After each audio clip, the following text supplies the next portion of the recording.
Isa sa pinaka-challenges na dapat nating gawan ng paraan ay kapag nagkaroon ng sakit yung ating mga kambing, katulad ng pagtatae, sipon at kung ano pa.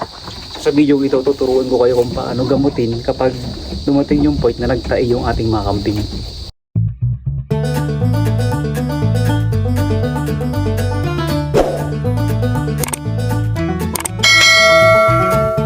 Yan, magandang araw sa inyo mga boss. Bali nagtatae nga pala tong kambing natin. Tapos kahapon kasi nagpakain yung pamangkin ko ng basang mga damo.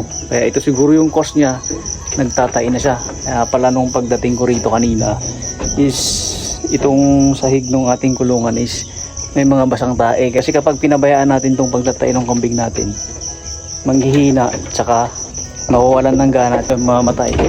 So, let's go. Pag nakita natin nagtatay na ating mga kambing, gumawa tayo ng paraan na solusyon para hindi sila ma-dehydrate, hindi sila manghina. So ang mga pinapakain ko kapag nagtatay usually itong ubod ng saging. Ito yung pinakamainam kasi nakuhan kasi pinapatigas na yung tayo ng mga alaga natin. So naglalagay lang ako rito ng molasses.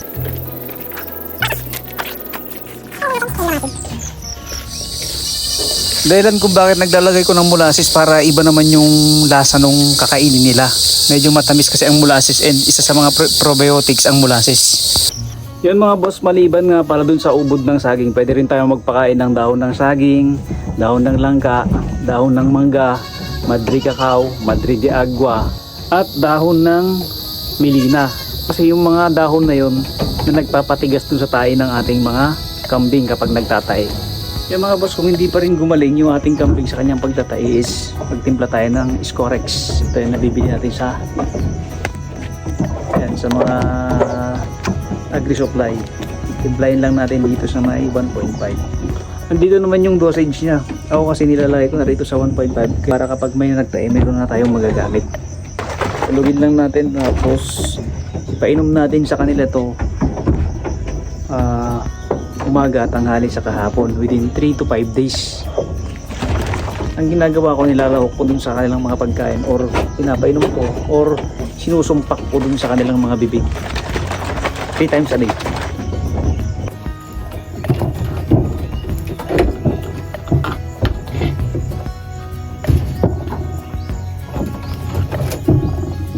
Yan, 10 ml.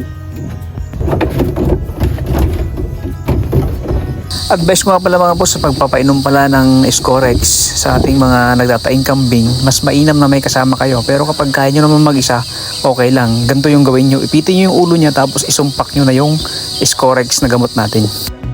Sa buhay kasi natin, maraming paraan na dapat nating gawin. Minsan tinatamad lang tayo, marami tayong dahilan kapag nagkaroon na tayo ng problema. Ang tinetesting lang sa atin sa pagkakambing is yung pagtitiis natin. O sa Ilocano, anos ang tawag namin. Kailangan nating pagtiisan, sakripisyo yung pag-aalaga ng kambing at yung pagmamahal mo na rin sa kambing. Hindi lang basta-basta ibebenta ko, pero dapat meron kang passion sa kanila. Mahal mo tong mga kambing ito.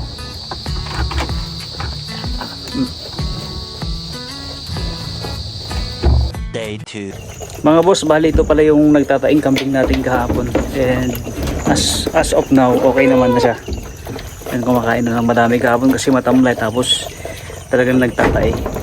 So ganoon lang yung gawin natin sa pag titreat nung pagtatay ng kambing natin. Diba effective?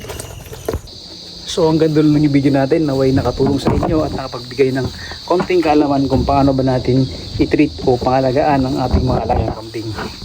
Maraming salamat at huwag kalimutang mag-subscribe sa YouTube channel natin. Bye bye.